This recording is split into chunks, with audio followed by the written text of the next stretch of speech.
GOP leader Scotty Campbell resigns after being found guilty of sexually harassing interns. Um, great, great role model, don't you think? Now with breaking news. This is News Channel 5 at 6. We have just received a letter from him resigning immediately, and we accepted it. All right. Thank you. And with that, House Speaker Cameron Sexton announces the resignation of a member of his Republican leadership team just hours after News Channel 5 Investigates exposed a sexual harassment scandal involving that lawmaker. Hello, everyone. I'm Carrie Sharp. And I'm Vicki Yates. Representative Scotty Campbell was among those who recently voted to expel the Tennessee Three, but it turns out Campbell and the GOP had their own secrets. As our Phil Williams discovered, Campbell had quietly been found guilty of sexually harassing legislative interns, but nothing had happened, Phil, until today. That's right. We discovered that the East Tennessee Republican had been found guilty in that secret process of sexually harassing the college interns, accused of some extremely vulgar behavior. But Well, they secretly put him on trial or something and found him guilty, but didn't say a word to anybody about it. Wow, the GOP truly love to keep themselves in keep people in the dark from what they do, and it's pretty funny. Campbell didn't lose his leadership post in the Republican caucus nor his committee seats. That all changed within hours after we confronted him this morning. And that's why they wanted to keep it secret, so that he could keep his position and people and him still pretend to be like some kind of moral authority figure. Hey, Representative Campbell, how are you, sir? We wanted to give the East Tennessee Republican a chance to respond to the findings of our latest investigation of Tennessee's Capitol Hill. As I understand, you admitted to sexually harassing this intern? Give me just 5 seconds. Okay. In fact, Scotty Campbell already knew we were investigating some serious allegations. Hold on just a second.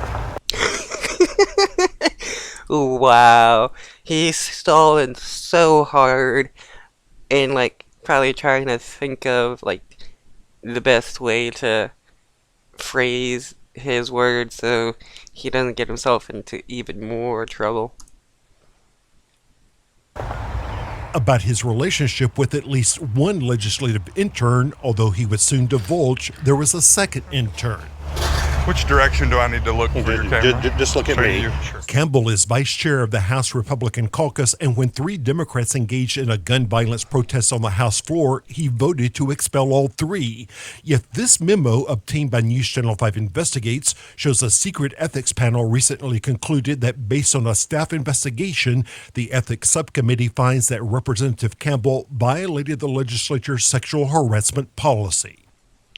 But they didn't vote to expel him from his position, but you have 2 black people protesting against gun violence, breaking quote-unquote policy rules, and they get expelled for that. Something that is a freedom of speech. Yet, again, a dude who's sexually harassing people doesn't get expelled because he is a white male Republican lawmaker. I had consensual adult conversations with 2 adults off property. One doesn't get written up for consensual conversations. Yeah, sexual harassment obviously means there is a non-consensual conversation going on. The letter says that you were guilty of violating the harassment policy. I think conversations are consensual once that's verbally agreed to. And if I choose to talk to any intern in the future, it will be recorded. Wow. So he's going, to record himself sexually harassing people? That's quite hilarious. Yeah, if it obviously was consensual conversations, there wouldn't have been a sexual harassment investigation against you.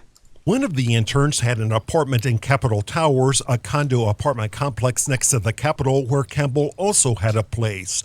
The Republican lawmaker allegedly saw her and a 19-year-old intern going into her apartment.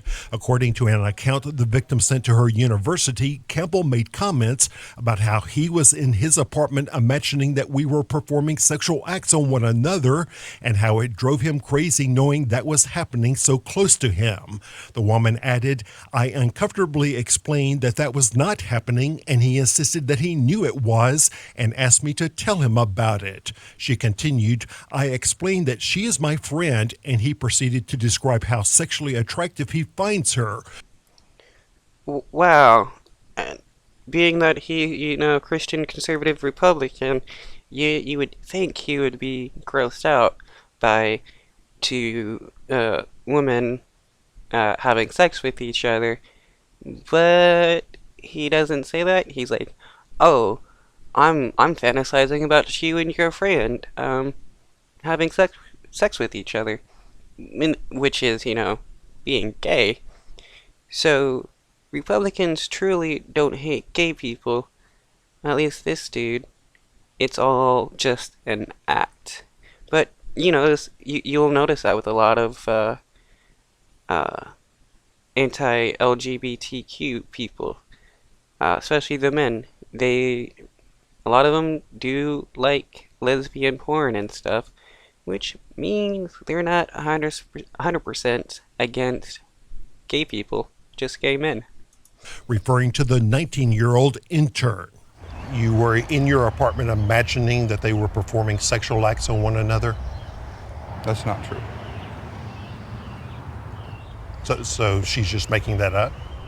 Yes. On another occasion, the woman says she went to Campbell's apartment to return a wrench she had borrowed. Quote, "He proceeded to ask how many men I've slept with. She recalled, I told him 0, and he insisted I was lying and told me not to lie. He then proceeded to ask how many women I've slept with and said he bets girls go crazy over me." Wow, this dude is so messed up. And being that she's like 19, this dude is so messed up. And again, he loves the fact that she may have been with girls.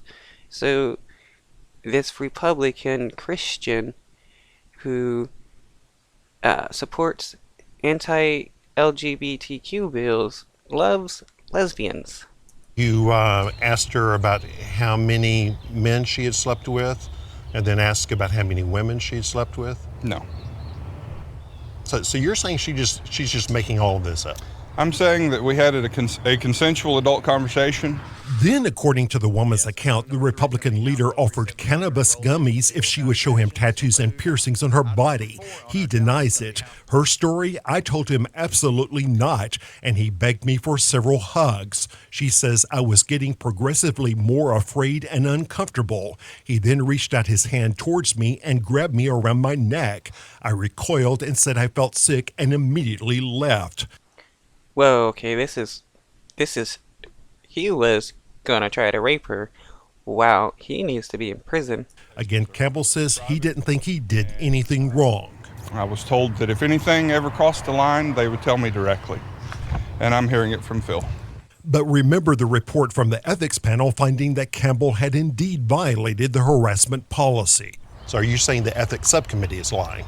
I'm saying that I did not know that a workplace policy could be enforced when you're not at work.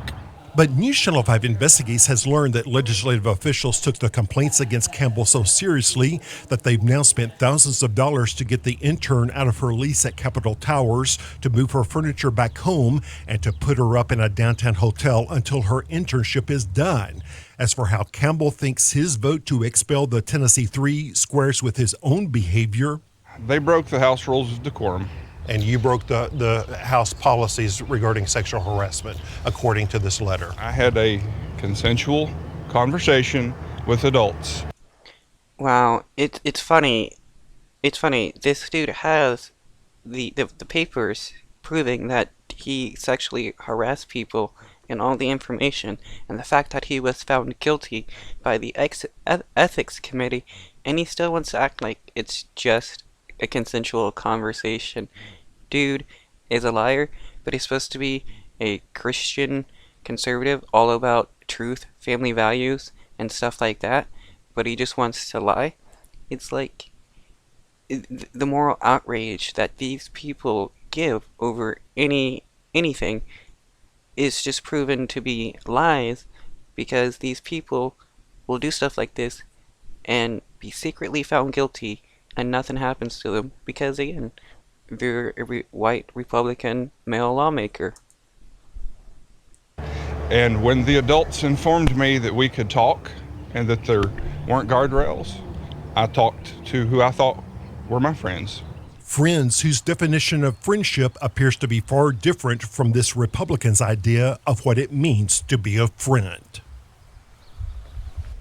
Yeah, I was just talking to my friends, blah blah blah. We were just having consensual conversations, even though I was found guilty of sexually harassing her. Like, dude, I'm glad this guy was exposed for who he is, because he is utterly trash. Again, Representative Campbell resigned about 6 hours after we confronted him with those allegations. Still, there are lots of questions that are not answered. Why did Speaker Sexton and other Republican leaders not act more decisively? And how much is this costing taxpayers? Why didn't they act? Because he's a white man, and they're white men as well. They're probably sexually harassing people. Like a lot of these Christian Republican men, they pretend to be about family values while they're out having affairs, sexually harassing people, lying, and doing all sorts of things, while claiming that's what the left wing is doing. And it's like, Republicans prove themselves that they love to project onto others. Legislative officials say that number is confidential, but you can bet we're not done investigating.